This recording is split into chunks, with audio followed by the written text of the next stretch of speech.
করতে যাওয়ার পরে তার সাথে তার প্রশাসন ছিল, পুলিশ বাহিনী ছিল, মানে বাদশাহ শিকারি করতেছেন, এদিক দিয়ে তার পুলিশ বাহিনী এক মহিলার এক গাই ছিল, কি গাবি দইরা জবাই করে খেয়ে ফেলছে। ওই বাদশার বাহিনী মহিলার গাই জবাই করে কি করে ফেলছে, খেয়ে ফেলছে। এখন মহিলা বেচারি কোনো মতে দুধ বিক্রি করে জীবনযাপন চলতো এই গাই দিয়ে। উনি পুলিশের কাছে হিসাব খুঁজতে এসে থেকে পুলিশ খেয়ে ফেলছে তার জ্ঞান। উনি বললো, দেখো এর দ্বারা আমার জীবন চলতো, তোমরা এটা খেয়ে ফেললা, এর ক্ষতিপূরণ আমাকে দিয়ে দাও। তারা দিতে রাজি না। সরকারের লোক, বাদশার লোক, আমির শাহর লোক। এখন ওই মহিলা চিন্তা করলো, এদের কাছে বইলা তো কোনো লাভ নেই, তারা তো দিবে না। মন খারাপ করে কান্না করতে চলে গেলেন। এক লোক বলল, যখন জানতে পারার পর, আচ্ছা কী সমস্যা? এই সমস্যা হয়েছে। উনি বলে, একটা কাজ করো, যেই বাদশার সাথে এরা আসছে সেই বাদশা বড় আল্লাহওয়ালা। বাদশা বড় কি? সে কোনো মাখলুকের উপরে বেইনসাফি করে না, কোনো প্রাণীর উপরে কী হয় না, বেইনসাফি করে না। ওই জমানার বাদশাদের নিয়ম ছিল, তারা শিকার করতে যাইতো। কী করতে যাইতো? এতে তাদের দিল ফ্রেশ হইতো, মুড ফ্রেশ হইতো, জঙ্গলে ঘোরাফেরা করতো এবং নিচের বাহাদুরপনা তারা পরিচয় দিত। এখন তাই কি করা যায়? বাদশা যখন দিতে যাবে, একটা ব্রিজ পরে, কি পরে, পোল পরে, ওই পোলে তুমি দাঁড়ায় যাবা, চিৎকার দিয়ে বলবা, বাদশা আপনার সাথে আমার কথা আছে। বাদশার কাছে তুমি তোমার অভিযোগকে পেশ করবা, বাদশা তোমার অভিযোগ শুনবে এবং তোমার জন্য একটা ইনসাফপূর্ণ ফয়সালা দিবে। এখন ওই মহিলা, অসহায় মহিলা, তার তো কোনো রাস্তা নেই, কি নেই, এটা দিয়ে তার জীবন চলতো। এই কথা শুই না তিনি খবর পেলেন, বাদশা অমুক দিন কি দিবে, জঙ্গল থেকে রওনা দিবে। ওই দিন তিনি ওই পোলের উপর দাঁড়ায় গেলেন, পোলের উপর। এবার যখন দাঁড়ায় গেলেন, দেখে বাদশা যখন আসতেছে, তিনি ব্রিজে যখন পোলে যখন উঠছে, জোরে চিৎকার করে আওয়াজ দিছে, হে বাদশা আমির শাহ, আপনার কাছে আমার একটা অভিযোগ, একটা বিচার। এখন বাদশা আল্লাহওয়ালা, বাদশা কি এরা তো কারো কথা ডেঙ্গে যাওয়ার ক্ষমতা এদের নাই, কারণ ওই দিল তাদের নাই। যখন আওয়াজ পাইছে সে দাঁড়ায় গেছে, কি রে এক বিচার, অভিযোগ। দাঁড়ায় বলে, মা সামনে আসেন, কি হয়েছে? বলে, বাদশা তোমার কাছে আমার একটা বিচার, বলো দুনিয়ার এই পোলের উপর বিচার করবা না আখিরাতের পুলসিরাতের উপর বিচার করবা, আগে এটা বলো। এই কথা বলতে বাদশা কাইপা কম্পন সৃষ্টি হয়ে গেছে, গোড়া থেকে নামছে, মা পায়ে ধরি, আখিরাতের পোলে বিচার করা সম্ভব না, পুলসিরাতে বিচার করা সম্ভব না, এখনই বলো এই দুনিয়ার পোলেই আমি তোমার বিচার করব, এরপরে সামনে যাব। কি হয়েছে বলো? তোমার প্রশাসন, তোমার বাহিনী আমার গাই, যার দ্বারা আমি জীবন চালাতাম, খেয়ে ফেলছে। এবার আমির শাহ বলে, মা তুমি কি চাও? আমি এর বিচার এখনই করব। তোমাকে এক গায়ের মোকাবেলা 100 গাই দিলাম, তারপরও বলো তুমি আমাকে মাফ করছো কি না? আমি আখিরাতের পোলে ওই পুলসিরাতে আমি তোমার এই বিচারের সমাধান দিতে পারবো না। তুমি যদি যতক্ষণ খুশি না হবা, কি করবা আমাকে বলো, আমি তোমাকে খুশি না করে এখান থেকে যাব না। কেন? কারণ তারা জানতো, ওলিমান খাফা মাকাম রাব্বিহি জান্নাতান, ওলিমান খাফা মাকাম রাব্বিহি, তারা জানতো আল্লাহর সামনে আমাকে দাঁড়াইতে হবে, হিসাব দিতে হবে। এক একটা শব্দ, এক একটা কথা, এক একটা কদম আল্লাহর সামনে আমি পার পেতে পারবো না। তাহলে আমি অপরাধ কেমনি করি? এখন আমাদের সামনে ওই বিচার দিবসের কথার স্মরণে নাই, মাথায় নাই, আখিরাত বলতে নাই, পরকাল বলতে নাই, পুলসিরাত বলতে নাই, মিজান বলতে নাই। এই জন্য যা মন চায় তা করতেছে, যা মন চায়। অহংকার আর তাকাব্বুর আর ধাম্বিকতা পুরা আমার জীবনটাকে তছনছ করে ফেলতেছে। বড়োর চেয়ে বড় গুনাহ করি, দিল কাঁপে না, ব্যথা হয় না, আফসোস হয় না। নামাজও পড়ি, গুনাহ করতেছি, নামাজও পড়ি, অহংকারও করতেছি, নামাজও পড়ি, অপমানও করতেছি, নামাজও পড়ি, দিলের ভিতরে গীবত কিনা তাকাব্বুর দ্বারা ভরপুর। বলেন আপনার এই নামাজ, আপনার এই রোজা আপনাকে কতটুক পার করতে পারে? বলেন। আপনার থেকে বড় নামাজি ছিল শয়তান। 4টা গুণ শয়তানের মধ্যে সবচেয়ে বেশি ছিল। সবচেয়ে বড় ইবাদত গুজার। আপনি 5 ওয়াক্ত নামাজ পড়েন, বেশি মাঝে মাঝে নফল পড়েন। শয়তান 24 ঘন্টা নামাজ পড়তো, 24 ঘন্টা জিকির করতো, 24 ঘন্টার সিজদায় পড়ে থাকতো। শয়তান দুনিয়ার শত গুণ, যত ভালো জ্ঞান সব অর্জন সে করেছে। আল্লাহকে আপনার আমার থেকে ভালো চিনেছে। তারপরে শয়তান ধ্বংস হয়ে গেলে কোনো বিন্দু পরিমাণ তাকাব্বুর কি? ওই যে সে বলেছে, কলা আসজুদু লিমান খলাকতা তিনা, আরে আমি শয়তান, এত বড় ব্যক্তি, এত বড় ক্ষমতাধর, আমি মানুষকে মানব? হতেই পারে না। আমাদের মধ্যে সব আছে কি নাই? একটাই মানবো, ওই খায় কাম নাই। আল্লাউযুবিল্লাহ, আল্লাউযুবিল্লাহ। অনেক ধরনের প্রবণতা আমাদের মধ্যে আছে কি নেই? যেগুলো আমাদেরকে তিলে তিলে ধ্বংস করে দিচ্ছে, মানুষত্ববোধ থেকে আমাদেরকে অনেক দূরে নিয়ে যাচ্ছে। মানুষের কোনো মূল্যায়ন আমাদের কাছে নাই, কোনো মূল্যায়ন আমাদের কাছে নাই। আমারটাই চলবে, আমি সব। যেই একটা অহংকার টাকা আসা শুরু হয়, যে একটু দিনদার হওয়া শুরু করি, আমার ভিতরে অহংকার তাকাব্বুর চলে আসে। দিনদার কাকে বলা হয়? দিনদার কাকে বলা হয়? বলা হয় আল্লাহর কাছে যে যত বেশি দামি, তার দিল তত নরম। এটা স্বর্ণাক্ষরে লিখে নেন, একটা ফয়সালা নিয়ে নেন যে আল্লাহর কাছে যত বড় দিনদার, যে তত বড় তার দিল তত নরম হবে, সে তত নিজেকে মানিয়ে নিবে, তার মধ্যে অহংকার থাকবে না। কি থাকবে না? অহংকার মুক্ত জীবন যে করতে পারবে, সে তত বড় দিনদার হতে পারে। অহংকার আসবে, দিনদারি থাকবে না। কি থাকবে না? উনি বললেন ক্বালা আরাআইতাকা হাযাল্লাযী কাররামতা আলাইয়া, তিরস্কার করে বলতেছে, হায় আল্লাহ, এই মানব জাতি, এদের সম্মান আপনি আমাদের থেকে বেশি করে দিয়েছেন। এই মানব জাতি, এদের সম্মান ফেরেশতা থেকে আপনি বাড়িয়ে দিয়েছেন। তিরস্কার করে শয়তান বলতেছে, এবং সে বলে লাইন আখারতানি ইলা ইয়াউমিল কিয়ামা লা আহতানিকান্না যুররিয়াতাহু ইল্লা কলিলা। আল্লাহ তিরস্কার করে বলতেছে, আপনি আমাকে একটু কিয়ামত পর্যন্ত সময় দিয়ে দেখেন না, আমি কি করি। আমাকে একটু লাইন আখারতানি ইলা ইয়াউমিল কিয়ামা, আপনি আমার হায়াতটাকে একটু কিয়ামত পর্যন্ত বাড়িয়ে দিয়ে দেখেন, লা আহতানিকান্না যুররিয়াতাহু, এই মানুষ এবং তার বংশধরকে আমি কেমনে জাহান্নামে দিকে নিয়ে যাই। আল্লাহুবিল্লাহ। শয়তান আল্লাহকে চ্যালেঞ্জ করতেছে, আর আমরা সেই শয়তানের চ্যালেঞ্জ পুরা করার জন্য শয়তানকে সাপোর্ট করতেছি। আল্লাহুবিল্লাহ। নামাজও পড়ি, শয়তানকে খুশি করি। রোজাও রাখি, শয়তানকে খুশি করি। দিনের কাজও করি, শয়তানকে খুশি করি। কীভাবে? শয়তান যে ওয়াদা করে আসছে, আমার মতো নামাজিকে সে বেদিনদার বানাবে, আমার মতো নামাজি তারা গুনাহগার করাবে, আমার ভিতরে তাকাব্বুর অহংকার পয়দা করে দিয়ে আমাকে জাহান্নামের লাকড়ি বানাবে।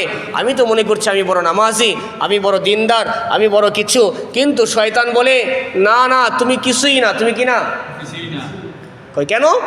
তুমি নামাজ পড়ছো, দিনের কাজ করছো, এটাকে দেখাওয়া করতেছো। কি করতেছো?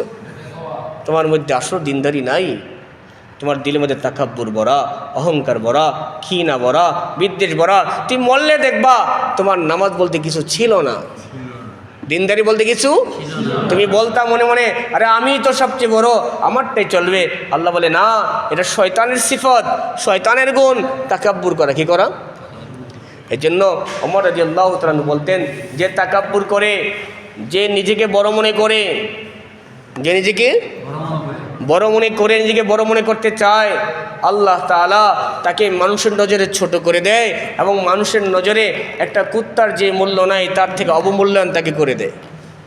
যে নিজেকে কি মনে করে? বড় মনে। আর যে নিজেকে ছোট মনে করে, নিজেকে মিটিয়ে দেয়, আল্লাহ তার সম্মান ইজ্জত মানুষের নজরে অনেক বাড়িয়ে দেয়, অনেক কি করে দেয়। আল্লাহ বলে ক্বালা যাহাব ফামান তাবিআকা মিনহুম ফাইন্না জাহান্নাম জাযাউকুম জাযাআম মাগফুরা। আল্লাহ বলে দিলেন, যাও, তুমি এবং তোমার অনুসারী যারা আছে, তুমি এবং শয়তানকে বলে দিলেন, তুমি এবং তোমার অনুসারী যারা হবে, সবার ঠিকানা কোথায়? জাহান্নাম। কোথায়? জাহান্নাম ঠিকানা। জান্নাতে তার কোনো অবস্থান নেই। কেন? শয়তান দেখেন, শয়তানের সবচেয়ে বড় দুঃখ কষ্ট হলো এটা, এত বড় পাওয়ারফুল ব্যক্তি, তাকে আল্লাহ মারদুদ করে দিলেন, বিতাড়িত করে দিলেন, তাড়িয়ে দিলেন জান্নাত থেকে। তার মধ্যে দুঃখ নাই? দুঃখ আছে কি নেই? অনেক দুঃখ। এটা কেমন দুঃখ আপনাদেরকে একটা মেসাল দিয়ে বুঝাই।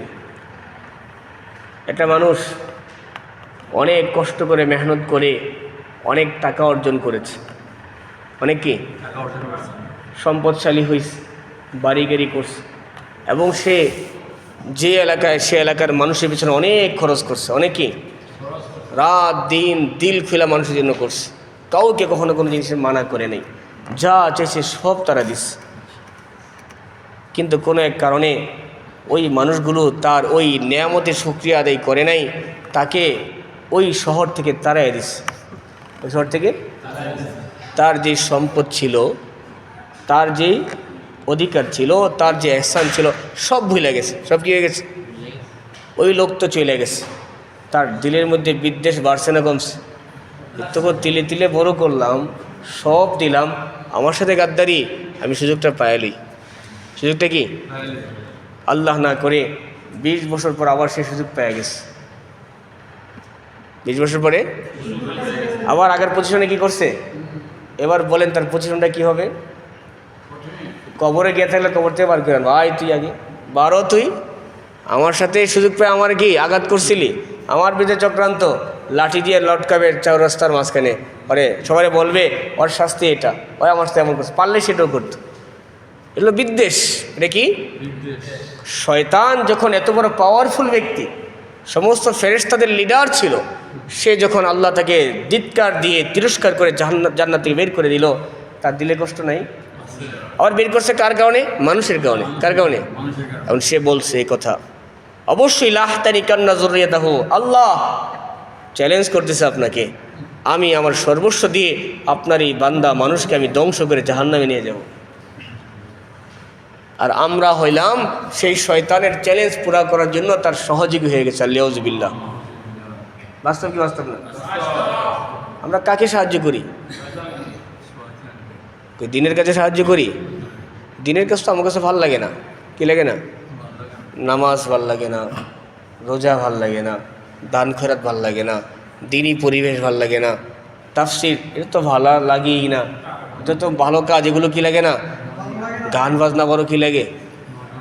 4 হোটেলে বড় লম্বা সময় দিতে কি লাগে? গীবত করতে বড় কি লাগে? জিকির করতে ভালো লাগে না, গীবত করতে কি লাগে? মসজিদের কাজে, দিনের কাজে 2 পয়সা খরচ করার জন্য 1000 বার চিন্তা করে রক্ত দিয়ে এলামও, আরে এটা আবার কেমন মুসলমান? আর বাড়ি গাড়ির জন্য লক্ষ লক্ষ টাকা খরচ করে ফেলে। আরে টয়লেটে যে প্যান আছে যেটা নিচে বসায়, এটার মধ্যে হাজারো কোয়ালিটি আছে, কয় সবচেয়ে দামিটা দাও।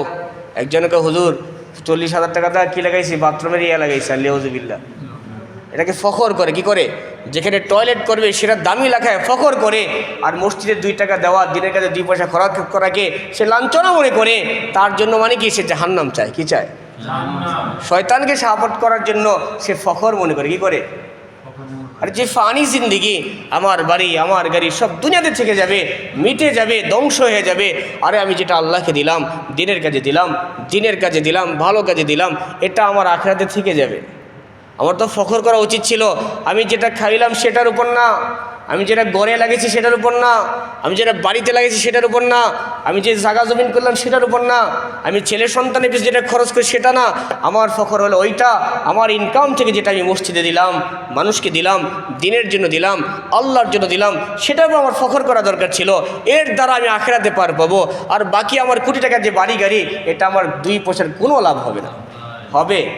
তাঁতিকান্দিবাসীর মনে অনেক হইব, কবরে সব দিয়ে দিই মনে হয়। আমরা দিয়ে দিই না? দিয়ে দেন মনে হয়, নিয়ে যায়। হাতেম অনেক বড় ধনী ছিলেন। কি ছিলেন? অনেক বড় কি ছিলেন? অনেক বড় সম্পদের মালিক ছিলেন। দুনিয়ার সবাই জানত উনি অনেক বড় সম্পদশালী। অনেক বড় কি? ওনাকে একবার জিজ্ঞেস করা হলো, যে আপনি কি আপনার থেকে বড় দানশীল কাউরে পাইছেন? উনি বলে, হ, আমার থেকে বড় দানশীল একজন কি? এখন মানুষ বলে, আপনার থেকে বড় দানশীল এই দেশে আছে কি? আপনার থেকে বড় দানশীল? কয়, হ্যাঁ, আমি একবার দাওয়াত করেছি সারা দুনিয়ার মানুষকে, মানে আমার সামর্থ্য যতটুকু ছিল আশপাশে, আমি তাদের জন্য মেহমানদের আয়োজন করেছি। কিসের মেহমানদের আয়োজন করেছি? একটা এরিয়া থাকে না, মেহমানদের আয়োজন করার পরে আমি কিছু লোকরে পাঠাইলাম, নিজেও গেলাম, দেখো এই এলাকার সবাইকে আমার এই দাওয়াতে আসছে কিনা। সবাই খোঁজ নিতে দেখলাম মাশাআল্লাহ সবাই আসছে, যা আসছে না তাদেরকে আবার পাঠাইছি।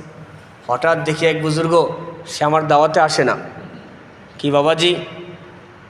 আমি তো আমার পরিচয় গোপন রেখে অনেকে জিজ্ঞেস করতেছি, আপনি দাওয়াতে কেন গেলেন না? আপনি কি জানেন নাই আজকে হাতেম তাই আপনাদেরকে কি করছে? দাওয়াত দিচ্ছে। উনি বলে, হ্যাঁ আমি জানি দাওয়াত দিচ্ছে, তবে আমি কারো জিনিস খাবো এটা আমি পছন্দ করি না। আমি কারো এহসানের নিচে থাকবো এটা আমি কি করি না, পছন্দ করি না। আমি যাই নাই, তবে আমি কিছু সম্পদ পাঠাইয়া দিছি যে হাতেমটাই তো বিশাল বড় দানশীল, সে সবাইকে খাওয়াচ্ছে, তার এই খাওয়ানোর পিছনে আমার একটা অংশ লেগে যাক।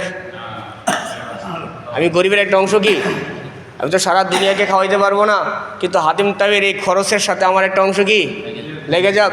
হাতেম তাই বলে, বাবাজি আপনি তো হাতেম তাই থেকে বড় দানশীল, আর হাতেম তাই থেকে কি বড় কি দানশীল। কয় কেন? হাতেম তাই তো তার সারা দুনিয়া যে সব দিয়ে দিল তার সম্পদ শেষ হবে না, আপনি তো আপনার থেকে একটু দিও হাতেম তাই থেকে বড় দিলওয়ালা হয়ে গেছে। কি বলা হয়ে গেছেন? দিলওয়ালা হয়ে গেছেন। ওবায়দুল্লাহ ইবনে আব্বাস রাদিয়াল্লাহু তাআলা আনহু সাহাবী রাসূল, সাহাবীদের মধ্যে সবচেয়ে বড় দানশীল ছিলেন। কি ছিলেন? এত বড় দান করতেন, এত বড় দান করতেন, পুরা আরব বিশ্বে ওনার কথা বলে যে ওনার চেয়ে বড় দানশীল দুনিয়াতে কোথাও নেই। এত বড় কি? এখন আমরা এটা শুনে কোনো লাভ নেই, কারণ আমাদের দিল হইল কৃপণতার বখিলে ভইরা গেছে। বিল্ডিং কেমনে করুম, জমিন কেমনে কিনুম, বাড়ি কেমনে বানাবো, ছেলেরে খালি এরকম কেমনে পাঠাবো, এ হলো আমার ফিকির। আমার টাকা দিনের কাজে লাগবে না, না দিনের কাজে লাগা মানে কি, আমরা মনে করি আমার টাকা লস হয়ে গেল, আলিয়াউযুবিল্লাহ। আমরা মনে করি, কারা? মেহমানের পিছনে খরচ হওয়া মানে কি? উনি বলেন, ওনাকে জিজ্ঞেস করা হলো, আপনি কি আপনার থেকে বড় দানশীল পাইছেন? বলে হ্যাঁ। আরে আমি কি, আমার থেকে বড় দানশীল তাদেরকে তোমরা জানোই না, দেখে তোমরা তো কীভাবে? আমি একদিন সফরে বের হয়েছি। কোথায়? এই ঘটনা শুনলে দিল বড় হয়। কি হয়? আমাদের দিলের মধ্যে দুনিয়ার মহাব্বত অনেক বেশি বদ্ধমূল হয়ে গেছে। কি হয়ে গেছে? বাস্তব না? বাস্তব না। মনে করেন জুমার নামাজ পড়তে আসছেন। কি নামাজ? পকেটে 500 আছে, 1000 আছে, 5000 টাকা আছে, আসেনি? জুমার বাক্স যখন চলে, জুমার বাক্স যখন, তখন কি করি?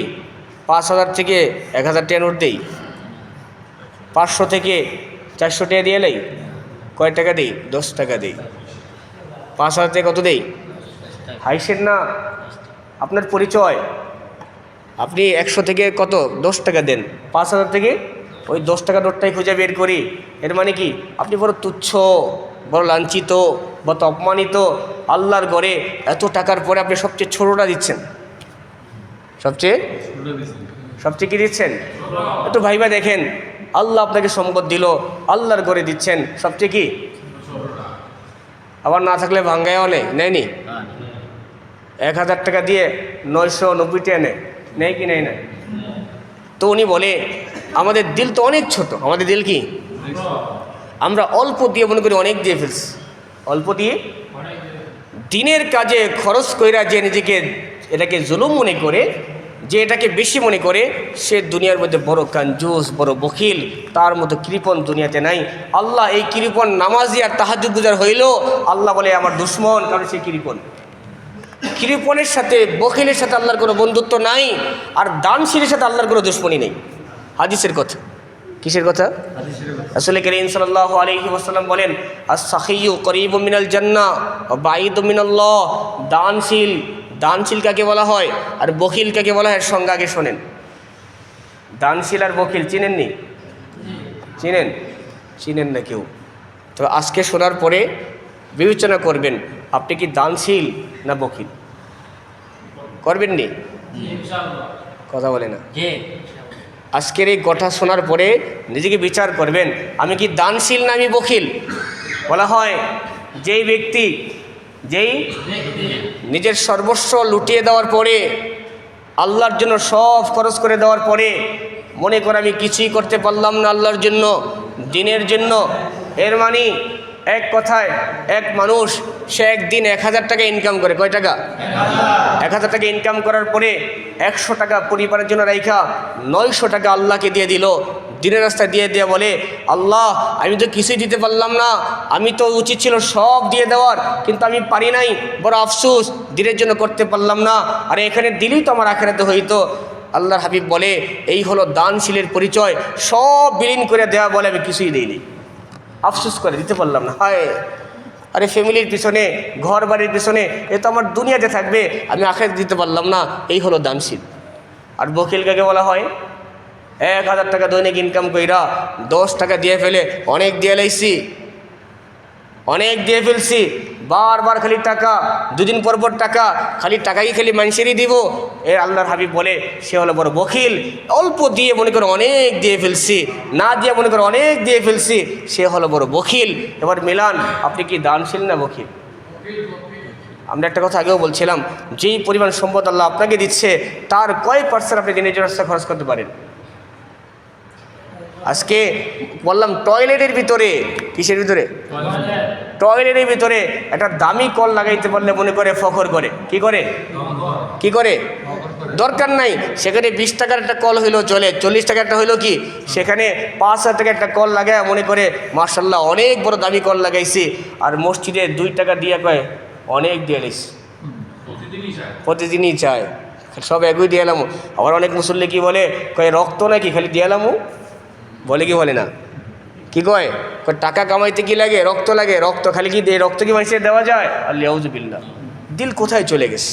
দিল এই জন্য বলা হয় দানশীল টাকার সম্পদশাল হইলেই দান হয় না, যার দিল বড় সে বড়, যার দিল বড় সে বড়। একজন দোয়া করে, আল্লাহ আপনি আমাকে 1 কোটি টাকা দেন। কয় কোটি টাকা?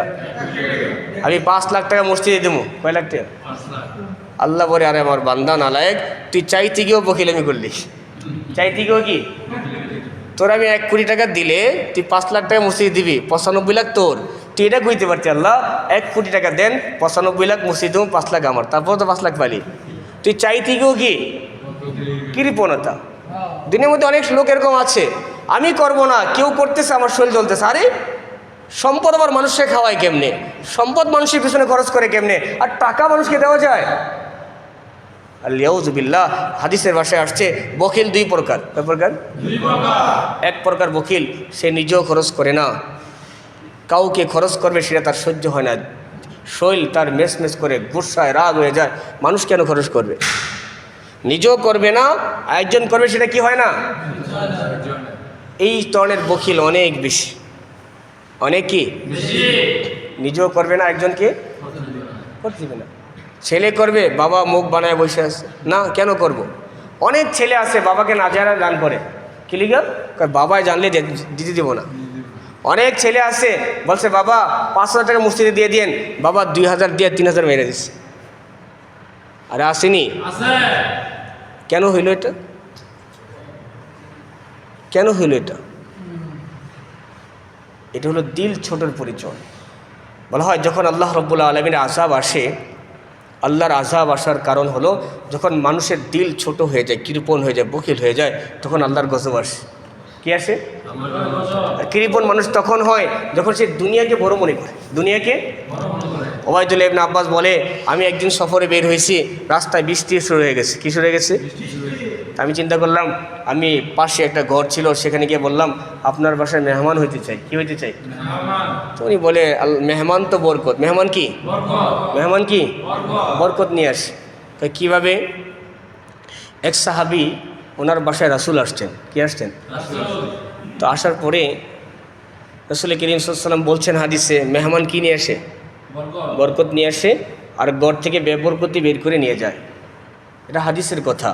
কারো ঘরে যদি অশান্তি থাকে, পেরেশানি থাকে, রোগবালা থাকে, বেশি বেশি মানুষকে দাওয়াত দিয়ে খাওয়াবেন। ওর কেন না হুজুর খাওয়ার দান্দা করতেছে, না আপনি খাওয়াবেন, আমাদেরকে খাওয়ান লাগবে না। আমাদেরকে বেশি দৈরও খাওয়াইতে পারে না, আমাকে কী করতে পারে না, কারণ 5 টাকার চা খাওয়া মনে করে অনেক কিছু খাওয়াইলিস। কি মনে করে? একদিন একটু ভালো খাওয়া মনে করে অনেক কী করে ফেলছি না। খাওয়াবেন মানুষকে। যদি ঘরে পেরেশানি থাকে, রোগবালা থাকে, কোনো অস্থিরতা থাকে, অশান্তি থাকে, আপনি কোনো মেহমানকে নিঃস্বার্থভাবে, কোনো মুসল্লি নামাজি হইলেই চলে, নামাজি না হোক, এমনি কোনো মানুষকে নিয়ে কি 5 জন মানুষের ঘরে আজকে খাওয়াবো আপনাকে, ভিআইপি নিয়ে তাকে নিয়ে খাওয়ান। রাসূল করিম বলে এর দ্বারা কী হবে? আপনার ঘরের অশান্তি, বেবরকতি তারা নিয়ে যাবে, আর রহমত আর বরকত তারা দিয়ে যাবে। এখন এইটা ওই সাহাবীর বিবি এরা দেখতে চাইছেন। কি করতে চাইছেন? এটা কেমনে হয়? এটা তো রাসূল করিম বলছে, আমি যখন ঘর থেকে বের হয়ে যাব, আমার পিছনে তাকাইতে হইল। পিছনে কি? রাসূল তো এটা মুজিজা ছিলেন, দেখাইছেন। এখন ওই সাহাবিয়াদের বিবি খুব দিল খুলে মেহমানদারি করেছে, খাওয়াইছে, যা সামর্থ্য ছিল। যখন রাসূল ঘর থেকে বের হয়ে যায়, উনি রাসূলের পায়ের দিকে তাকিয়ে আছে। এখন যখন রাসূল যায় উনি দেখে ওনাদের ঘর থেকে যত কীরা মাকড়া আছে, বিষাক্ত যত খারাপই আছে, যত হিংস্র প্রাণী, যত খারাপ কর্নেওয়ালা সব বের হয়ে যাচ্ছে, মানে পুরো ঘরটা ফ্রেশ হয়ে যাচ্ছে। তখন ওনার বুঝে আসছে যে রাসূলের কথা সত্য, রাসূলের কথা আসলে এটা সত্য, আসলেই সত্য। আপনি দিল খুইলা কইরা দেখেন না, আজকে দিল তো হয়ে গেছে কি, কয় মেহমান আসলে আগে দেখে পোটলা কত বড়, পোটলা খুলে দেখো আনছি কি কি, বিবি বলছে মেহমান আসছে বাজার করো, কয় আনছি কি আগে বলো এরপরে বাজার করি। যখন পোটলা বড় হয় বাজারটা কি হয়, পোটলা নাই, আরে যা আছে এটা খাওয়াই দাও, আলিয়াউযুবিল্লাহ। আমরা এমন নবীর উম্মত, এমন নবীর যে নবীর কাহিনী শুনলে আমাদেরকে মনে হবে আমরা তো খালি দুনিয়া দিলে বলে রাখছি। উনি বলে আমি মেহমান হলে এক গড়ে, বৃষ্টি শুরু হয়ে গেছে, আমাকে খাওয়ানোর জন্য ওই গরিব রাখাল উট চড়াইতো, উনি প্রথম দিন একটা উট জবাই করে ফেলছে। কি করে ফেলছে? একটা উট জবাই করে ফেলছে আমাকে খাওয়ানোর জন্য। তো তাজা গোশত আমাকে খাওয়াইলো। পরদিন আবার বৃষ্টি, আমার সেই ঘরে থাকতে হয়েছে, আমি যাইতে পারি নাই। দ্বিতীয় দিন উনি আরেকটা উট জবাই করে ফেলছে। আমি জিজ্ঞেস করলাম, আরে আল্লাহর বান্দা, একটা উট কয়েকশো মানুষ খাইতে পারে, আমি একা তোমার ঘরে মেহমান, তুমি গরিব রাখাল মানুষ রাস্তার পাশে থাকো, আমি তো দেখতেছি তোমাকে, তুমি আমার জন্য একটা উট কেন জবাই করলাম? আরে ভাই, আমি রাসূল করিম থেকে শুনেছি মেহমানকে বাসি জিনিস খাওয়াইতে নাই, মেহমান বড় বরকত নিয়ে আসে। আমি চাই না আমার ঘরে আপনি মেহমান আপনি বাসি গোস্ত খাবেন, এই জন্য আপনাদের তাজা উট জবাই করে তাজা গোস্ত খাওয়াচ্ছি। আর আল্লাহর বান্দা পাগল, তুমি এই গোস্ত করবা কি? এই গোস্ত আমরা শুকায় পরে খাবো, মানুষকে দিয়ে দিব, কিন্তু আপনাকে আমরা বাসি খাওয়াবো না। উনি বলে আমি 7 দিন ছিলাম, 7 দিনে 7টা উট জবাই করে দিস। কয়টা উট? এখন ওর জন্য পুরো জগৎ ছিল 7টা উট। কয়টা উট? এখন উনি যখন ঘর থেকে বের হয়ে যাবেন, ওই বাড়িওয়ালা উনি কাজে চলে গেছেন, তো উনি কী করছে, ওনার সাথে যে খাদেমা ছিল বলে তোমার কাছে আছে কত? 80 দিনার আছে। কত দিনার? 80 দিনার দ্বারা কয়েকশো উট কিনা যেত। তো উনি বলে এটা পুরোটা হাদিয়া দিয়ে দাও, গরলিকে হাদিয়া দিয়ে দাও। এখন যখন ইনি হাদিয়া দিয়ে আসছেন, বাড়িওয়ালি বলে হাদিয়া রাখা যাবে না, বিনিময়ে রাখা। আমরা তো নিঃস্বার্থভাবে খাওয়াইছি। কীভাবে নিঃস্বার্থভাবে? কি যাই হোক, বাড়িওয়ালি রাখতে চায় নাই, উনি দরজায় রেখে চলে গেছে, দরজা রেখা। এখন ওরা যাচ্ছে, হঠাৎ করে পিছন থেকে গোড়া দিয়ে দৌড়ে এক লোক আসতেছে, এই মুসাফির দাঁড়াও। কে আসলো? দেখো ওই বাড়ির মালিক। বাড়ির দাঁড়াও, এই তোমার পোটলা নাও। পোটলা কেটে তোমাকে হাদিয়া দিছি। কয় না না, আমরা মেহমানদারি বিক্রি করি না, মেহমানদারি কি করি না, পোটলা হাতে নাও। কয় না না, আমি নিতে পারবো না। কয় কেন? আমি নবী খানদানের লোক, আমরা এক জিনিস একজনকে দিয়ে ফেলে রিটার্ন নেওয়ার যোগ্যতা আমাদের নাই। নিতেও পারি, যেটা দিয়ে ফেলে এটা নেওয়ার কি নাই অধিকার। আমি নবী বংশের, তোমাকে দিছি হাদিয়া, বিনিময় না, রাখো। বলে না, আমরাও বিনিময় রাখবো না, নিবা না, ছুরি তোমার উপর মারবো। উনি ভয়ে ফেরত নিয়ে উনি বলে আমি তো কোটি কোটি ডলারের মালিক, দিনারের মালিক, আমি দেখছি ওই বৌদ্ধ, ওই কৃষক রাখাল, উনি আমার থেকে বড় দানশীল, আমার থেকে বড় কি। একটু নিজেকে বিচার করেন তো, আমরা কই আসছি? আমরা রাসূল করিম সাল্লাল্লাহু আলাইহি ওয়াসাল্লামের কাছে যদি কোনো মেহমান আসতো, রাসূল করিম ডাইরেক্ট খাসি জবাই করে সবচেয়ে দামি গোস্তরা পছন্দ সেটা খাওয়াইতো, আজওয়া খাওয়াইতো, মধু খাওয়াইতো। ওই জমানার সবচেয়ে পাওয়ারফুল, সবচেয়ে সুস্বাদু ভেইকি খাবার তারা পেশ করত। দুধের মধ্যে মধু, খেজুরের হালুয়া, সবচেয়ে দামি জিনিস। আর আমরা কি করি? বেশি বেশি ব্রয়লার, কি বেশি বেশি কি, তাও মনে ধরে না, এরপরও না পাইরা খাওয়াই। এই হলো আমাদের কৃপণতা, যার ধরুন আমাদের ভিতরে আল্লাহর রহমত নাই, কি নাই, বরকত নাই। দিল খুলে খরচ করতে হবে। কি খুলে? খালি মসজিদে দান করে দিল খুলে দান করে না, মানুষের জন্য দিল খুলে কি করতে হবে? কি করতে হবে? দিল খুলে খরচ করতে হবে। তাহলে দেখবেন রহমত আর বরকত কীভাবে আসে। আপনি মানুষের পিছনে 1 টাকা খরচ করবেন, আল্লাহ 10 টাকা আপনাকে ফিরিয়ে দিবে। 100 করবেন, 1000 ফিরিয়ে দিবে। 1000 করবেন, 1 লাখ আল্লাহ আপনাকে ফিরিয়ে দিবে। কেমনে দিবে? সে আল্লাহর ফয়সালা। কার? আপনি এখানে 2 জন মুসাফিরকে, 2 জন মুসল্লিকে দাওয়াত দিয়ে খাওয়াইছেন, 2 জন মুসল্লি কী করছেন? আপনার ছেলের জন্য আল্লাহ তাআলা 50,000 টাকার চাকরি করত। কয় টাকা চাকরি করত? আপনি 2 জন মুসল্লিকে দাওয়াত দিয়ে খাওয়াইছেন, আপনার সন্তানের চাকরি 1 লাখের হয়ে যাবে কুদ্দুতিভাবে। বরকত দেওয়ার মালিক কে? আল্লাহ। বিশ্বাস থাকতে হবে। কি রাখতে হবে? আর আমরা দিনের রাস্তায় খরচ করাকে কী মনে করি? বড় কষ্ট মনে করি। এই জন্য বলা হয় যার দিল বড় সে বড় ধনী, যার দিল বড় সে বড় ধনী। টাকা হইলেই ধনী হয় না। টাকা হইলে কি হয় না? টাকা হইলে কি হয় না? দিল কি করতে হবে? এই জন্য রাসূল করিম সাল্লাল্লাহু আলাইহি ওয়াসাল্লাম বলেছেন, আল বখিলু করিবুম মিনাল জান্নাহ, বখিল কৃপণ জান্নাত থেকে অনেক দূরে। জান্নাত থেকে অনেক দূরে। একটা মূলনীতি রাসূল করিম ইরশাদ ফরমিয়েছেন, দানশীল যদি গুনাহগারও হয়, দানশীল দিল বড়, সে যদি কী হয়? আল্লাহর সাহায্য তার সাথেই থাকে। সুবহানাল্লাহ কইলেন না? বিশ্বাস হয় না মনে হয়। হুজুর এটা কেমন কথা কইলেন? এটাই কথা। কেন? সে দানশীল, সে কি? আর বকিল যদি দিনদারও হয়, আল্লাহর সাহায্য তার সাথে থাকে না। আল্লাহর সাহায্য, তো দানশীলতার সাথে আল্লাহর নুসরত সাহায্য সম্পর্ক। আল্লাহ এক সময় তাকে নামাজি বানিয়ে দিবে, দিনদার বানিয়ে দিবে, হাজারো বিপদ থেকে তাকে উদ্ধার করে দিবে। কেন? তার দিল বড়। কি? যে মানবতার জন্য করে, ইনসানিয়তের জন্য করে, আল্লাহ তাকে কখনো ঠেকায় না। আর যে নামাজি দিনদার কিন্তু দিল ছোট, সে সব জায়গায় ঠেকে যায়, অপমানিত হয়, লাঞ্ছিত হয়, অপদস্থ হয়, দুনিয়ার পদে পদে সে মানুষের কাছে অপমানিত হয়।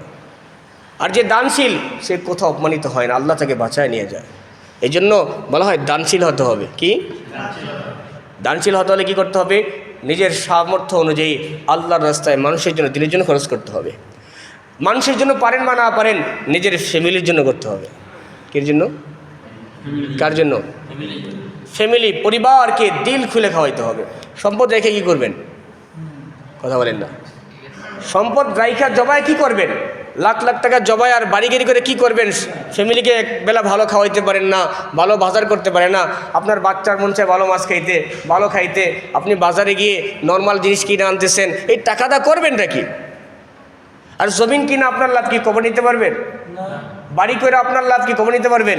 বাড়ি নর্মাল হোক, কিন্তু আপনার চলাফেরা, খাবার, পোশাকাদি ভিআইপি হোক, আল্লাহর নিয়ামতের বহির্প্রকাশ হোক। আল্লাহ বলে আমার এই বান্দা বড় শুকরগুজার, নিজেও খায়, মানুষকেও খাওয়ায়, ফ্যামিলিকেও খাওয়ায়। আপনার উপর আল্লাহ তাআলা নিয়ামত ভরপুর দান করবে। অনেক সন্তান এই কথা বলে, অনেক সন্তান এই কথা বলে যে বাবা আপনার কাজ খালি খান, বলে কি বলে না? আগে কিন্তু এই কথা বলতো না, এখন বলে বাবা আপনার যখন যা লাগে আপনি খান, মাকে খাওয়ান, ফ্যামিলিকে খাওয়ান, আপনি খালি বলবেন আমাকে। কিন্তু বাবারা কি করে? 10,000 দিলে 5,000 খরচ করে 5,000 জমায় রেখে দেয়। না, আপনি যত খরচ করবেন রাস্তা খুলবে কে? আর যত জমাইবেন দিল ছোট হবে, পেরেশানি ভোগ করবেন, টেনশন ভোগ করবেন। রিজিকের মালিক কে? আল্লাহ। এই জন্য আল্লাহ বলে কিছু মানুষ আছে মালওয়ালা, কি? আর কিছু হলে মালের রাখওয়ালা। মালের রাখওয়ালা মানে কিছু মানুষ আছে মালের পাহারাদার। মালের কি? সে খালি পাহারা দিয়ে দিয়ে কবরে চলে যায়, খেতে পারে না। কি করে? সম্পদের পাহারা দিয়ে দিয়ে কই চলে যায়? খাইতে পারে না। আবার কিছু মানুষ আছে আল্লাহ যা দেয় সে নিজেও বুক করে 10 জনকে খাওয়ায় কবরে, কারণ সে জানে এই সম্পদ এক পয়সা নিতে পারবো না। আসলে বাস্তবতা এটাই। এই জন্য মানুষকে খাওয়াবেন, মানুষকে, মেহমানকে খাওয়াবেন, ফ্যামিলির পিছনে দিলগুলি কী করবেন? সামর্থ্য অনুযায়ী। কি অনুযায়ী? দেখেন ইসলাম বলেছেন ইফরাত এবং তাফরিতের মাঝামাঝি, একবারে সব না আবার একবারে কিছুই না, এরকম না। আপনার সামর্থ্য অনুযায়ী, সাধ্য অনুযায়ী একটু বেশি করবেন। কি করবেন? বেশি করবেন। সামনে কুরবানি আসতেছে নি, দিল খুলা কুরবানি করবেন আল্লাহর জন্য। কি কইলা? সামর্থ্যের বাহিরে গিয়ে করবেন, সামর্থ্যের বাহিরেই করবেন, ভালোর চেয়ে ভালো করার চেষ্টা করবেন। অজুহাত দেখায়েন না। কি দেখায়েন না? দুনিয়াদারি সব চললে এটাও চলবে, কারণ কুরবানির সাথে আপনার গুনাহ মাফের একটা সম্পর্ক আছে। আছে কি নাই? কুরবানির সাথে কি সম্পর্ক? ওই নেশাব হিসাব করতে যায় না সব জায়গায়, কয় টাকার মালিক হইলাম, কি আছে নাই, এটা তো পরের বিষয়। এটা কি একটা অপশন আসছে গুনাহ মাফ করানোর। আপনি হায়াত পান কি না পান, এই সুযোগে একটা খাসি দিয়ে হইলো নিজের গুনাহটা কি করে এলেন? কি করে এলেন? মাফ করে এলেন। এক লোক আমাকে ফোন দিচ্ছে, হুজুর আমার তো ঋণ আছে। কি আছে?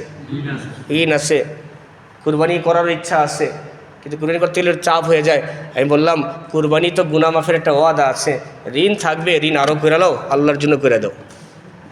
ঋণ আরও করে নাও, আল্লাহর জন্য কি? বিদেশ যাওয়ার জন্য ঋণ করতে পারছো, আরও ধরো 20,000 টাকা ঋণ করে লাইলে এর সাথে মিলে এলো 1,20,000 করে নাও, কুরবানি আল্লাহর জন্য করে দাও, আল্লাহ রসুল তোমাকে দিয়ে দিবে। দিলের উদারতা দেখাও, পরিচয় দেখাও আল্লাহর জন্য। কার জন্য?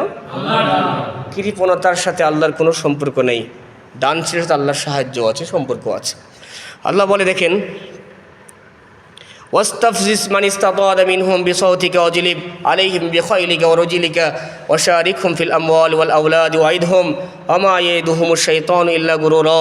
আল্লাহ বলেন, শয়তান তুমি যতটুকু পারো ফুসলাও মানুষকে, তোমার দিকে নিয়ে যাও। আপনি জানেন নামাজ পড়লে শয়তান অত বেজার হয় না, কি হয় না? নামাজ পড়ুক, সমস্যা নেই। নামাজ কি, নামাজ পড়ে বের হইব, গিবত করে শেষ করে দেবো, কী করে দেবো? তাহাজ্জুদ পড়ে শয়তান আর পড়ুক, সমস্যা নেই। তাহাজ্জুদ পড়ে আর সকালবেলা একটা গিবত করবো, তাহাজ্জুদও শেষ। শয়তানের গায়ে আগুন লাগে কখন জানেন? যখন বান্দা দান করে। কি করে? গোপনে বা প্রকাশ্যে আল্লাহর জন্য যখন কী করে? যেই 50 টাকা খরচ করে লাইছে, যেই 10 টাকা কী করে লাইছে, শয়তানের গা জ্বলে, কয় কেন? এটা আখেরাতে অ্যাকাউন্টে জমা হয়ে গেছে, এটা নষ্ট করবো কেমনে? আপনি মসজিদ দিয়ে কারে খোটা দিবেন বলেন? আপনাকে আমি 100 টাকা দিচ্ছি, একটু পর আপনি বলতে পারেন এই 100 টাকা না আপনাকে দিলাম, এই খোটা দিলে আমার আমল শেষ। যেটা আমি আল্লাহ রাস্তায় দিয়ে ফেলছি, সামাজিক কোনো কাজে দিয়ে ফেলছি, ইসলামিক কোনো কাজে কি করে ফেলছি? দিয়ে ফেলছি। উন্নয়নমূলক কোনো কাজে কি, কোনো কাজে দিয়ে ফেলছি, এখানে আমি খোটা দেবো কারে? আমি যখন দিয়ে ফেলছি আখিরাতের অ্যাকাউন্টে কি হয়ে গেছে? শয়তানের গায়ে আগুন লেগে গেছে। ওই নামাজের দ্বারা শয়তান পেরেশান হয় না, রোজার দ্বারা শয়তান কি হয় না? কি হয় না? তাহাজ্জুদ দ্বারা শয়তান কি হয় না? কারণ সে জানে তোমার 1 সপ্তাহ নামাজ আমার 1 সেকেন্ড লাগবে নষ্ট করতে, কিন্তু তোমার যে 10 টাকার দান, এটা তো নষ্ট করার আমার কোনো ক্ষমতাই নেই, কারণ আল্লাহর আদালতে কি হয়ে গেছে? বাস্তব কি বাস্তব না? এই জন্য দান করবেন। কি করবেন? কিসের জন্য? কবরের জন্য। কিসের জন্য? আখিরাতের জন্য। আপনার ছেলে আপনাকে মনে করেন মেসাল স্বরূপ বাজার করতে গেছেন, কি করতে গেছেন? আপনি চাইলে 1,000 টাকার মাছ কিনতে পারতেন, কোনো বাধা নেই, আপনার পকেটে ভরপুর টাকা আছে। আপনার ছেলে বা আপনাকে 2,000 টাকা পাঠাইছে বাজারে মাছ কিনে নিয়ে আসেন, আপনি চাইলে 1,500 2,000 পুরোটাই মাছ কিনতে পারতেন। আপনি চিন্তা করলেন 500 টাকার মাছ কিনা, 500 টাকা আপনি আল্লাহ রাস্তায় দিয়ে দিলেন। গরিব রে, 500 টাকা খাইলাম, 500 টাকা আমার জন্য আখিরাতে কি করে দিলাম? কথা বলেন না কেন? লসে আছেন না লাভে আছেন? তো হুজুর এটা কি করা সম্ভব? আর সম্ভব, আখিরাতের ভয় থাকলে। কিসের? কিসের? খাইলে তো খাইলে কি খাইলেন, পায়খানা করলেন, শেষ হয়ে গেল, আল্লাহ রাস্তায় দিয়ে দিলেন, আখিরাতে কি হয়ে গেছে? এটার কোনো শেষ হয় না। কি হয় না? ওই যে বলে তিজারাতান লান তাবুর, আব্দুল্লাহ ইবনে মুবারক রহমতুল্লাহি আলাইহি অনেক বড় ধনী সন্তান ছিলেন, কোটিপতির কি ছিলেন। উনি ওনার বাবাকে গিয়ে বলে, বাবা সম্পদ অনেক, আমাকে কিছু সম্পদ দাও, ব্যবসা করব, কিছু টাকা দাও। বাবা বলে ঠিক আছে, চাইছো? 20,000 দিনার দিছে। কত দিনার? ওই সময়ের কোটি কোটি টাকা, কোটি কোটি। ওই ছেলে ওই টাকা নিয়ে কি করছে? আপনি শুনলে কেন? ওই বলদ ছিল দেখে এটা করছে। আপনার ছেলে হইলে কি করতো? উনি নিয়ে কি করছে? টাকা নিয়ে বিভিন্ন শহরে গেছে, যেখানে মসজিদ দরকার মসজিদ করে দিছে, যেখানে মাদ্রাসা দরকার মাদ্রাসা করে দিছে, যেখানে কিতাব দরকার কিতাব কিনে দিছে, যেখানে লাইব্রেরি দরকার লাইব্রেরি করতে করতে ঘুরতে ঘুরতে পুরা 20,000 দিনার সব শেষ করে লেছে। আবার আসছে, বাবা আপনার সম্পদ তো শেষ। তো বাবা করছো কি? তিজারাতান লান তাবুর, এমন ব্যবসা করছে যে ব্যবসায় কোনো লস নাই। কি নাই? বাবাও বুঝতে পারছে যে এমন ব্যবসা করছে কি নাই। আপনার কাছে এটা কল্পনা মনে হয় না? দিলে ঢুকবে না তো, আমাদের দিল তো শক্ত। দিল কি হুজুর আপনার কইতে কি না কইরা দেখেন, মজা আছে। দান করার মধ্যে মজা আছে। কি আছে? আল্লাহ রাস্তায় খরচ করার মধ্যে, মানুষকে খাওয়ানোর মধ্যে মজা নেই? খাওয়াই দেখেন মজা আছে কি নাই। আল্লাহর জন্য খাওয়াই দেখেন, মানুষের জন্য কইরা দেখেন কি আছে। বাবা বলে আবার নাও, আবার নিছে, সে কি কাজ, সে কি এখন সেই বোকামি করছে নাকি বুদ্ধিমানের পরিচয় দিছে? কারণ সে জানে যেটা আমি দিচ্ছি সেটা কই যাবে? আখিরাতে যাবে। আজান দিয়ে দেবে।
اللهم صل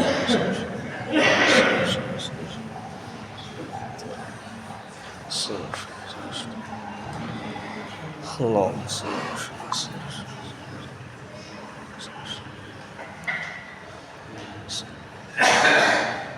তো আল্লাহ বলতেছেন ওয়াস্তাফজিস মান ইসতাতা মিনহুম বিসাউতিক, শয়তান তুমি যতটুকু পারো ফুসলিয়ে বুঝিয়ে আমার বান্দাকে তুমি ধোঁকা দিতে থাকো। ধোঁকা কি?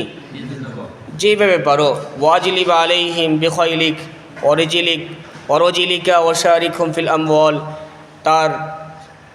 তার বাহিনী বাণের মাধ্যমে, সম্পদের মাধ্যমে, সন্তানাদির মাধ্যমে। তবে একটা কথা মনে রাখো, শয়তান বড় ধোঁকা দেয় নেওয়ালা। কি? শয়তানের প্রত্যেকটা ওয়াদার সাথে ধোঁকার সম্পর্ক। কিসের?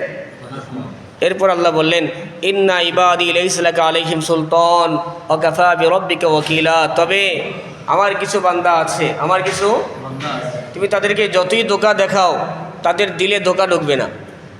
কি ঢুকবে না? আপনি দেখবেন এই যে কুরবানি আসছে না, শয়তান অনেকভাবে বুঝাইবে, আরে তুই টেনশনে আসো, লসে আসো, আলু যে দাম পাস নাই, তোর ছেলে মাত্র বিদেশে গেছে, এই বছর নাইলে না কর। অনেক আল্লাহর বান্দা আছে না, ঋণ হয়েছে, কী হয়েছে, টেনশন কি, আমি করবই। শয়তানের ধোকায় না পড়ে সে ঠিকই কুরবানি করে নেবে। দেখবেন শয়তান ফেল, সে বিজয় হয়ে গেছে। বাস্তব কি বাস্তব না? কারণ সে জানে এটা আল্লাহর বিধান, আমার করতেই হবে। দুদিন পরে আমার অবস্থা ভালো হয়ে যাবে, তখন তার কুরবানি পাবো না। কথা বলেন না কেন? এখন তো টেনশনে আসি, দুদিন পর আমার অবস্থা গিয়ে যাবো, তখন কুরবানি পাবো। তারপর একটা ইবাদত কি হয়ে গেল, কিসের কারণে? শয়তানের। তা আল্লাহ বলে ইন্না ইবাদি লাইসা লাকা আলাইহিম সুলতান, শয়তান শুনে রাখো, যতই তুমি আমার সাথে ওয়াদা করার চক্রান্ত করো, কিছু নেককার বান্দা আছে তারা তোমার ধোকায়, তুমি তাদেরকে যতই বুঝাও, সে চিন্তা করো আমার আখিরাত, আমার পরকাল, আমার আল্লাহর মহাব্বত, আমার গুনাহ মাফ, ওয়াদা আল্লাহর সাথে রেখেছেন। এরপরে বলেন ওয়া কাফা বিরাব্বিকা ওয়াকিলা, এবং তোমার মোকাবেলায় আল্লাহই তার জন্য যথেষ্ট। আমরা বলি কি না, হাসবুনাল্লাহ, আল্লাহ আমার জন্য কি? দুনিয়ার কিচ্ছু যদি আমার না থাকে, কোনো সমর্থন না থাকে, টাকা পয়সা কিচ্ছু না থাকে, আল্লাহ যদি আমার সাথে থাকে, এটা আপনার জন্য খুশির জন্য যথেষ্ট। বাস্তব কি বাস্তব না? মান কানা লিল্লাহ, যার আল্লাহ হয়ে যায়, যার আল্লাহ, যে আল্লাহর হয়ে যায়, আল্লাহ তার হয়ে যায়। সারা দুনিয়ার কি তার? আল্লাহ পাক আমাদেরকে বোঝার আমল করার তৌফিক দান করেন। আল্লাহুম্মা সাল্লি আলা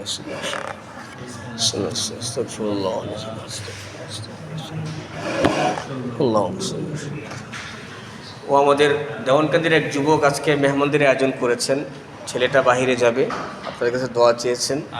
আর অনেকগুলো যুবক দেওয়ানকান্দি যারা বাহিরে চলে গেছেন, ওরা কয়েকবার আপনাদের তাফসিরে মেহমানদারি করেছেন, আপনাদের কাছে দোয়ার আবদার করে।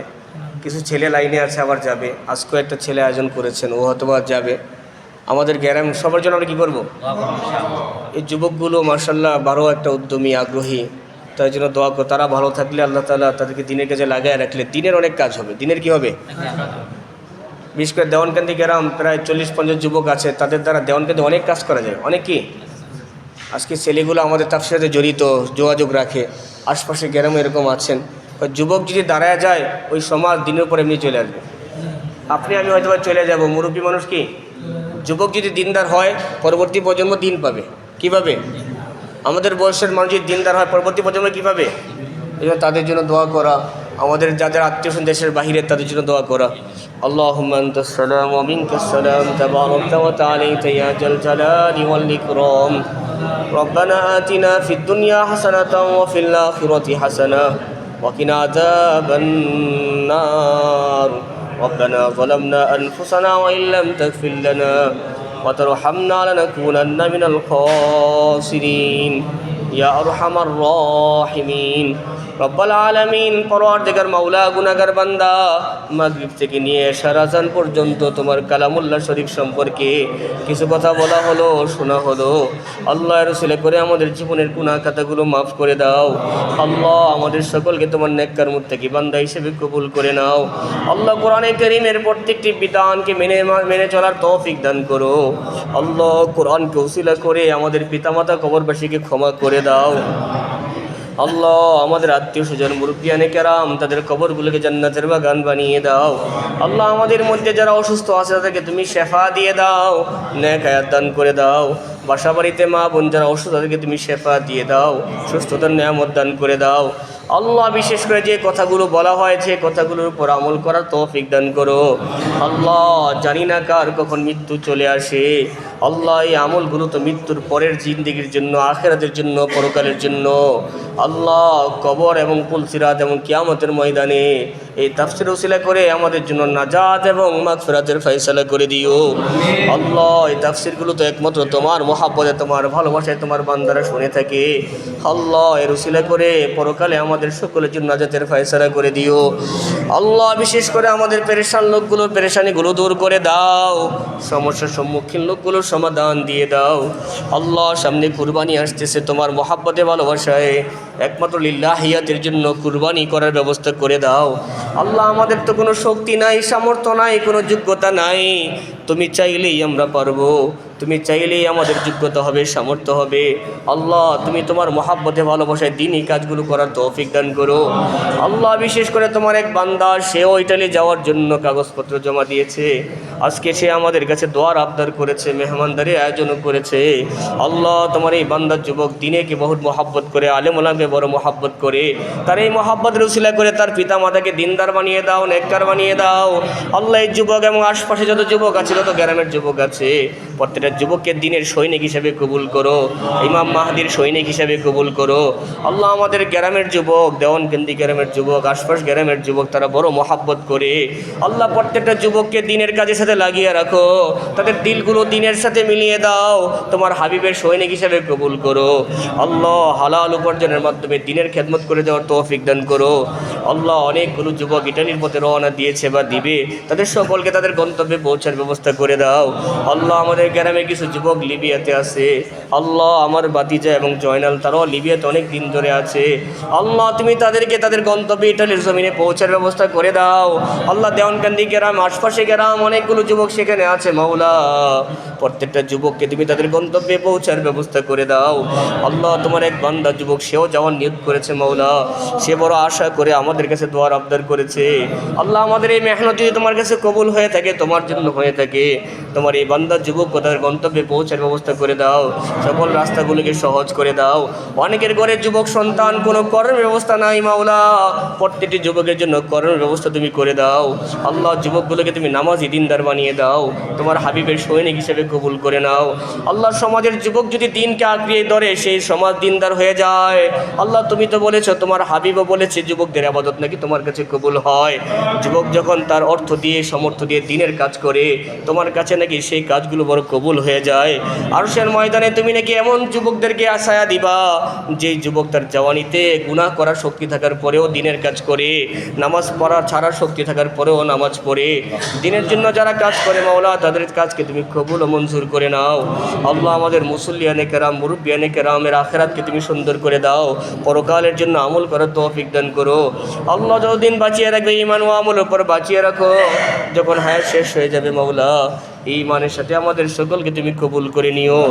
আল্লাহ বিশেষ করে তোমার যে বান্দা বান্দিরা হজের জন্য গিয়েছে, বাংলাদেশ থেকে 70,000 থেকে বেশি হাজিরা হজে গিয়েছে, সারা দুনিয়ার মুসলিম কান্ট্রি থেকে বিধর্মী কান্ট্রি থেকে মুসলমানরা হজ করতে বাইতুল্লাহ এসেছে। আল্লাহ তাদের হজকে তুমি কবুল করো। আল্লাহ তাদের হজকে তুমি হজে মাবরুর হিসেবে কবুল করো। আল্লাহ তাদের হজের উসিলা করে মাওলা আমাদের জীবনের গুনাহ খাতা মাফ করে দাও। সারা বিশ্বের উপর রহমতের ফয়সালা করো, শান্তির ফয়সালা করো। যেখানে যেখানে মুসলমান পেরেশান তাদের পেরেশানি দূর করে দাও। আল্লাহ বিশেষ করে ইন্ডিয়ার মুসলমানদেরকে সাহায্য করো, জালেমের হাত থেকে তাদেরকে তুমি রক্ষা করো। আল্লাহ কত পরিবার হিন্দুদের মাঝখানে তারা জুলুমের শিকার, কত মা বোন তারা জুলুমের শিকার।